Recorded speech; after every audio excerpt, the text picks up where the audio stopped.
جب بھی صوفیہ اور اکابرین امت کے اوپر کوئی الزام لگاتے ہیں، بہتان لگاتے ہیں، تو یہ سمجھیں کہ ساتھ نتی ہمارے کہتے ہیں ان اولیاء اللہ کو ہمارے عقیدے کے ساتھ ملاتے ہیں، تو ہم بحمد تعالیٰ سینہ تان کے کہتے ہیں کہ اللہ کے فضل و کرم سے یہ اولیاء اللہ، یہ صالحین ہمارے ہیں اور ہمارا ان کے ساتھ تعلق ہے، 1000 سال پہلے گزرا ہو، 1200 سال پہلے گزرا ہو یا 800 سال پہلے گزرا ہو، بحمد تعالیٰ۔ اور مرزا جہلمی بھی اپنی زبانی یہ تسلیم کر چکا ہے، یہ مان چکا ہے کہ امام احمد رضا بریلوی کو اس وقت عرب کے علماء نے، جو مکہ اور مدینہ میں اس وقت وہابیوں کے قبضے سے پہلے علماء موجود تھے، انہوں نے مجدد ڈکلیئر کیا ہے۔ اب یہاں سوال یہ پیدا ہوتا ہے کہ ایک طرف تو مرزا جہلمی یہ بیان دے رہا ہوتا ہے کہ 1896 سے پہلے دنیا میں کوئی فرقہ بریلوی نام سے کوئی موسوم نہیں تھا، کوئی فرقہ نہیں تھا، اور دوسری طرف یہ بیان دیتا ہے کہ امام احمد رضا بریلوی کو اس وقت مکہ اور مدینہ کے علماء نے مجدد ڈکلیئر کیا، کیونکہ اس وقت کہتا صوفیوں کی حکومت تھی۔ اور یہ جو صوفی کہتا ہے نا، اصل میں دراصل اس کی زبان لڑکھڑا جاتی ہے، یہ اہل سنت کا لفظ نہیں بولنا چاہتا۔ اصل میں حقیقت یہ ہے کہ وہابیوں کی حکومت سے پہلے مکہ اور مدینہ میں نظام اہل سنت کے ہاتھ میں تھا، اور وہابیوں نے اہل سنت و جماعت کا نظام وہاں سے ختم کیا، ترکوں کی حکومت کو ختم کیا اور وہاں وہابیانہ عقائد و نظریات کو پروموٹ کیا۔ پھر جو مکہ اور مدینہ کے قبرستان ہیں ان میں بلڈوزر پھیر کے وہاں صحابہ کرام، اہل بیت طہار اور نبی کریم صلی اللہ علیہ وآلہ وسلم کی ازواج طیبات کی قبروں کو نعوذ باللہ مسمار کیا، ان پہ بلڈوزر چلائے، اور جو مکہ اور مدینہ طیبہ کے قبرستان ہیں ان کو مسمار کر دیا۔ یہ اہل سنت و جماعت کا طریقہ بحمد تعالیٰ وہابیوں کے آنے سے پہلے وہاں موجود تھا، اور جن کو یہ کہتا نا وہاں صوفیہ کی حکومت تھی، وہ اہل سنت کا نظام تھا، اور پوری دنیا میں بحمد تعالیٰ اہل سنت ہی کا نظام ہے۔ اور آپ کسی اسلامی کنٹری اور اسلامی ملک میں چلے جائیں، نبی پاک صلی اللہ علیہ وآلہ وسلم کے روضہ اطہر سے لے کر اولیاء اللہ، سلف صالحین، اکابرین امت کی قبور اور مزارات، امام بخاری، امام اعظم ابو حنیفہ، امام شافعی، امام احمد بن حنبل، بڑے بڑے اولیاء اللہ، فقہا، محدثین کے مزارات اور ان کی قبروں کو دیکھ لیں، ان قبروں کے اوپر گنبد اور ان قبور کے اوپر جو ہے وہ باقاعدہ یہ مزارات بنے ہوئے ہیں۔ یہ امام احمد رضا بریلوی نے ان کو جا کے نہیں کہا کہ تم نے بنانے ہیں، یہ اہل سنت و جماعت کا صدیوں سے اولیاء اللہ اور انبیاء اور سلف صالحین کے بارے میں نظریہ اور عقیدہ چلا رہا ہے، اور اسی کا دفاع امام اہل سنت امام احمد رضا خان محدث بریلوی رحمۃ اللہ علیہ نے کیا ہے۔ یعنی اہل سنت تعمیر والے ہیں اور بعد میں آنے والے تخریب والے ہیں، یعنی بنانے والے اہل سنت ہیں اور گرانے والے اہل سنت کے مخالفین ہیں۔ تو امام احمد رضا خان محدث بریلوی رحمۃ اللہ تعالی علیہ کا منہج اور عقیدہ بحمد تعالیٰ اہل سنت و جماعت والا عقیدہ ہے، اور اس بات کو تو اپنے بیگانوں نے سب نے تسلیم کیا۔ ایک حوالہ میں آپ کو پیش کرتا ہوں، شیخ اکرام اپنی کتاب موج کوثر کے صفحہ 70 پر امام احمد رضا خان محدث بریلوی رحمۃ اللہ کے حوالے سے لکھتے ہیں کہ انہوں نے نہایت شدت سے قدیم حنفی طریقوں کی حمایت کی۔ کس نے؟ امام احمد رضا خان محدث بریلوی رحمۃ اللہ علیہ نے۔ حیات شبلی صفحہ 46 پر سلیمان ندوی دیوبندی ندوی لکھتا ہے کہ تیسرا فریق وہ تھا جو شدت کے ساتھ اپنی روش پر قائم رہا اور اپنے آپ کو اہل سنت کہتا رہا۔ اس گروہ کے پیشوا زیادہ تر بریلی اور بدایون کے علماء ہیں، یعنی جو صدیوں سے اہل سنت کا طریقہ چلا آ رہا تھا، اسی طریقے پر جو شدت کے ساتھ کاربند رہا ہے وہ کون تھے؟ بدایون کے علماء اور بریلی کے علماء۔ اور ایک غیر مقلد عالم ہے ثناء اللہ امرتسری، ثناء اللہ امرتسری اپنی کتاب شمع توحید کے صفحہ نمبر 63 پر لکھتے ہیں کہ امرتسر میں مسلم آبادی غیر مسلم آبادی ہندو و سکھ وغیرہ کے مساوی ہے۔ 80 سال پہلے قریباً سب مسلمان اسی خیال کے تھے جن کو آج کل بریلوی حنفی کے نام سے پکارا جاتا ہے۔ یعنی انگریزوں کے ہندوستان میں آنے سے پہلے جو پوری ہندوستان میں مسلمان آباد تھے وہ وہی مسلمان تھے جن کو آج کل بریلوی حنفی کہا جاتا ہے۔ یہ بعد میں ٹائٹل دے دیا گیا اور اہل سنت کا لفظ اہل سنت کے لیے استعمال کرنا چھوڑ دیا ان غیر مقلدین کی طرف سے پراپیگنڈا کر کے، جبکہ حقیقت یہ ہے کہ امام احمد رضا خان محدث بریلوی رحمۃ اللہ تعالی علیہ نے اہل سنت و جماعت کے عقیدے کی ہی اشاعت کی اور اس کا دفاع کیا۔ ایک غیر مقلد عالم احسان الہی ظہیر اپنی کتاب البریلویہ کے صفحہ نمبر 21 پر لکھتے ہیں کہ اس گروہ کے عقائد بعض دوسرے اسلامی ملکوں میں تصوف کے نام پر رائج ہیں۔ کن کے؟ یعنی بریلویوں کے جو عقائد ہیں، ان کے عقائد باقی اسلامی ملکوں میں تصوف کے نام سے رائج ہیں، اور وہ صوفیہ اور اہل تصوف جو پوری دنیا میں مسلمان سنی موجود ہیں، ان کو صرف صوفیہ کہہ کے ایک سائڈ پہ کر دیا جاتا ہے۔ حقیقت یہ ہے کہ بحمد تعالیٰ وہ صوفیہ اہل سنت ہے، اور مکہ اور مدینہ اور پوری دنیا کے جو مسلمان ہیں اس وقت وہابیوں کی تحریک اٹھنے سے پہلے بحمد تعالیٰ سارے کے سارے اہل سنت ہے، اور مزارات، اولیاء اللہ کی قبور اور ان اصحاب قبور سے فیض و برکت کے قائل تھے، اور آج بھی بحمد تعالیٰ اہل سنت و جماعت بریلوی جو ہیں وہ انہی عقائد و نظریات پر چلے آ رہے ہیں جو صدیوں سے اہل سنت و جماعت کے عقائد و نظریات، اور اسی کا دفاع امام احمد رضا خاں محدث بریلی رحمۃ اللہ تعالی علیہ نے فرمایا۔ جس طرح میں نے عرض کیا کہ شدت کے ساتھ امام اہل سنت رحمۃ اللہ علیہ نے بدعقیدہ اور گمراہ لوگوں کا رد و ابطال فرمایا، اور ہر وہ فتنہ جو آپ کے دور میں اٹھا امام اہل سنت رحمۃ اللہ علیہ نے اس کا شدید رد و ابطال کیا۔ بالخصوص نبی کریم صلی اللہ علیہ وآلہ وسلم کی ذات اقدس کی توہین اور گستاخی اور اہانت کرنے والے لوگ، اور حضور علیہ الصلوۃ والسلام کی شان رسالت کے منکرین کے خلاف امام اہل سنت رحمۃ اللہ علیہ نے آپ نے قلم اٹھایا، اور آپ نے ان کا علمی تعاقب کیا، اور علمی تعاقب کرتے ہوئے قرآن و سنت کے آپ نے انبار لگا دیے دلائل کے۔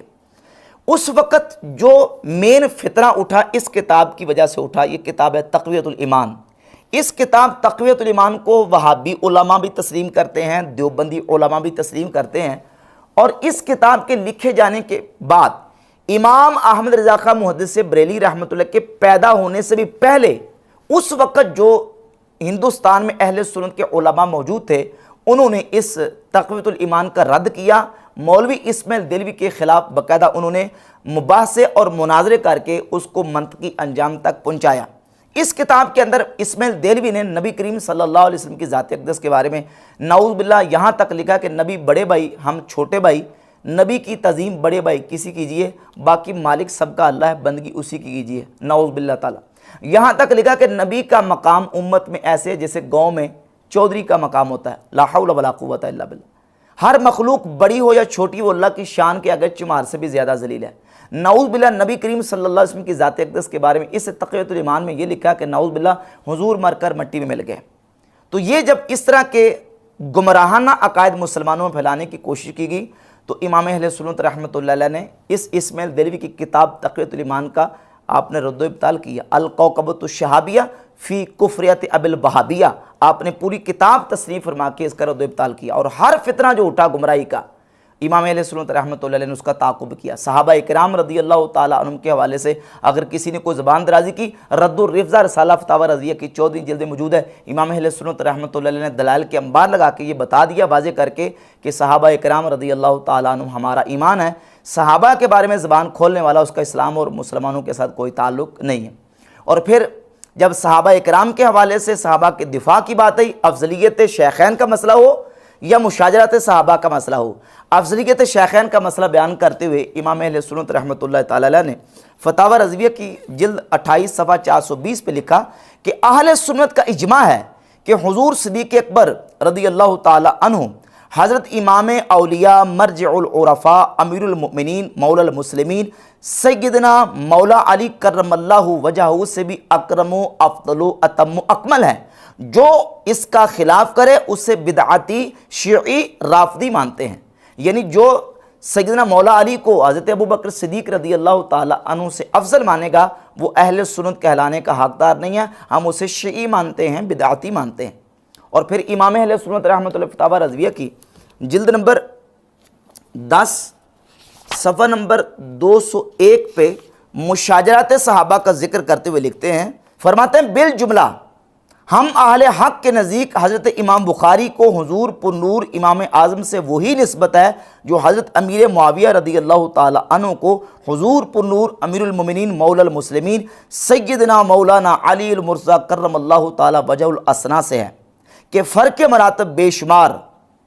اور حق بدست حیدر قرار، مگر معاویہ بھی ہمارے سردار، تان ان پر بھی کار فجار، جو معاویہ کی حمایت میں عیاذاً باللہ اسد اللہ کی سبقت و اولیت و عظمت و اکملیت سے آنکھ پھیر لے وہ ناسبی یزیدی، اور جو علی کی محبت میں معاویہ کی صحابیت و نسبت بارگاہ حضرت رسالت بلا دے وہ شیعی زیدی۔ یہی روش ادا بحمد اللہ تعالی ہم اہل توسط و اعتدال کو ہر جگہ ملحوظ رہتی ہے۔ مشاجرات صحابہ کی بات ہے، حضرت امیر معاویہ اور مولا علی کا مسئلہ آیا تو یہ بالکل واضح طور پر فرما دیا کہ حق مولا علی کے ہاتھ میں ہے، لیکن امیر معاویہ بھی ہمارے سردار ہیں، اور ان پر لعن و طعن کرنا یہ فاجروں کا کام ہے، اہل سنت کا کام نہیں ہو سکتا۔ مسئلہ افضلیت میں، مشاجرات صحابہ میں، اور پھر اپنا منہج بیان کرتے ہوئے امام اہل سنت رحمۃ اللہ علیہ نے جو لوگ شریعت کی بغاوت کرتے ہیں اور شریعت کے اوپر اپنے عقائد و نظریات کو حاکم بنانے کی کوشش کرتے ہیں، ان کا رد و ابطال کرتے ہوئے فتاوی رضویہ کی جلد نمبر 29 کے صفحہ نمبر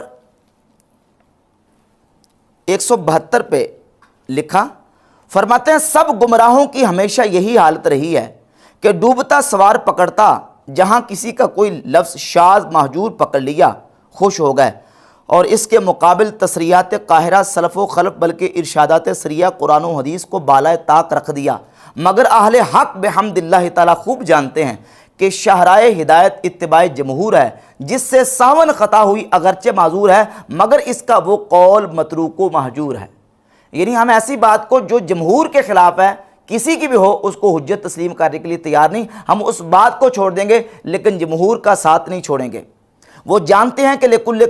جواد کبوا لکل صارم نبوا و لکل عالم حفوا، ہر تیز گھوڑا کبھی ٹھوکر کھا لیتا ہے اور ہر تیز براں کبھی کر جاتی ہے، اور ہر عالم سے کبھی کوئی لغزش وقوع پاتی ہے، وباللہ العصمہ۔ اور فتاوی رضویہ شریف کی جلد نمبر 27 میں امام اہل سنت رحمۃ اللہ علیہ عقیدہ اہل سنت کے دفاع کے حوالے سے صفحہ 188 پہ لکھتے ہیں، جس کا قول ہم اسلام و سنت کے موافق پائیں گے تسلیم کریں گے، نہ اس لیے کہ اس کا قول ہے بلکہ اس لیے کہ صراط مستقیم سے مطابق ہے، اور جس کی بات خلاف پائیں گے، زید ہو یا عمر، خالد ہو یا بکر، دیوار سے مار کر رسول اللہ صلی اللہ علیہ وآلہ وسلم کی رکاب سے لپٹ جائیں گے۔ اللہ ان کا دامن ہم سے نہ چھڑائے، دنیا میں نہ عقبہ میں، آمین الہی آمین۔ یہ ہے منہج اہل سنت امام احمد رضا خاں محدث بریلی رحمۃ اللہ تعالی کی نظر میں۔ اور فتاوی رضویہ کی جلد نمبر 24 کے صفحہ 115 پہ لکھتے ہیں کہ مسئلہ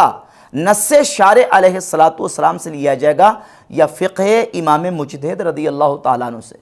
ہم مسئلہ لیں گے تو شارع کی نص سے، اور اگر وہ مسئلہ مجتہد فی ہو، اختلافی ہو، اس میں اجتہاد کو دخل ہو، تو پھر کہتے ہیں کہ امام مجتہد سے مسئلہ لیں گے۔ احادیث صحیحہ مرفوعہ محکمہ کے مقابل بعض ضعیف قصے یا محتمل واقع یا متشابہ پیش نہیں ہو سکتے۔ ہر عاقل جانتا ہے کہ صحیح کے سامنے ضعیف، متعین کے آگے محتمل، محکم کے حضور متشابہ واجب الترک ہے۔ پھر کہاں قول، کہاں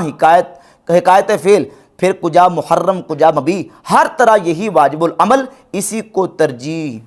امام اہل سنت رحمۃ اللہ تعالی امام احمد رضا بریلوی علیہ رحمہ نے اپنا عقیدہ اور منہج بیان کر دیا کہ ہم نے اسلام اور سنیت کا دفاع کرنا ہے۔ جس کسی کا قول اسلام اور سنیت کے خلاف دیکھیں گے، اس کو ہم ہرگز تسلیم کرنے کے لیے تیار نہیں ہیں۔ یہی وجہ ہے کہ جب صوفیہ کی عبارات کے حوالے سے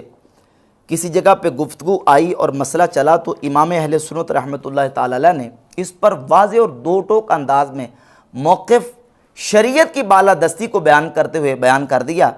یہ جلد نمبر 22 فتاوی رضویہ کی اور صفحہ نمبر 515 پہ لکھتے ہیں، اکابر اولیاء اعظام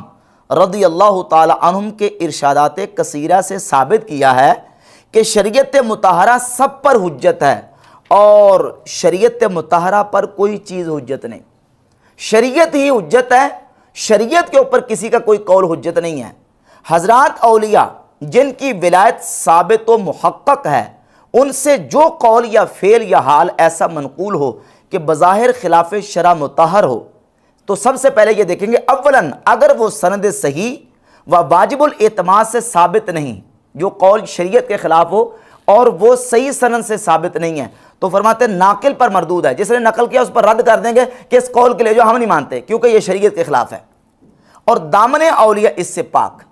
فرماتے ہیں ہم اولیاء کے دامن کو پاک سمجھیں گے, اس قول کو مردود قرار دیں گے. پہلی بات تو یہ دیکھیں گے, اور اگر یہ بات ثابت ہو جائے ثابت کہ وہ قول صحیح سند سے ثابت ہے, تو فرماتے ہیں اگر بثبوت معتمد ثابت ہو اور گنجائش تعویل رکھتا ہے, تعویل واجب, ثبوت تو ہے لیکن اس میں تعویل ہو سکتی ہے, تو کہتے تعویل کریں گے. اور مخالفت مندفع, اولیاء کی شان تو عرفہ ہر مسلمان سنی کے کلام میں تا حد امکان تعویل لازم ہے, اور اگر تعویل بھی نہ ہو سکتی ہو تو کہتے ہیں اگر تعویل ناممکن مگر محتمل ہو کہ وہ کلام ان کے مناسب رفیع ولایت و امامت تک پہنچنے سے پہلے کا ہے تو اسی پر عمل کریں گے. یعنی وہ قول ثابت بھی ہے لیکن ان کے ولایت کے مقام پر پہنچنے سے پہلے کا ہے تو ہم یہی کہیں گے کہ یہ پہلے کی بات ہے. رابعاً یہ بھی ناممکن ہو تو جن کی ولایت و امامت ثابت و متحقق ہے ان کے ایسے فعل کو افعال خضر علیہ السلام کے قبیل سے ٹھہرائیں گے, اور ایسے کلام کو متشابہات سے کہ نہ کہ ان پر تان کریں نہ اس سے بحث, اور گمراہ ہیں وہ کہ متشابہات کا اتباع کریں. کہتے ہیں بہر صورت معتبر شریعت ہے, اور جو ہے نا وہ جو حجت ہے وہ شریعت ہے, شریعت کے مقابلے میں کسی کا کوئی قول حجت نہیں ہے. تو امام اہل سنت رحمۃ اللہ تعالیٰ کی ذات گرامی قدر اہل سنت و جماعت کی جو خدمات آپ نے سر انجام دی ہیں, بحمد تعالیٰ آپ کی کتابوں کی صورت میں, تصنیفات کی صورت میں آپ کا جو علمی سرمایہ ہے وہ بحمد تعالیٰ ہمارے پاس موجود ہے. امام اہل سنت رحمۃ اللہ اہل سنت و جماعت کے ایک عالم اور امام تھے اور 14ویں صدی کے مجدد تھے,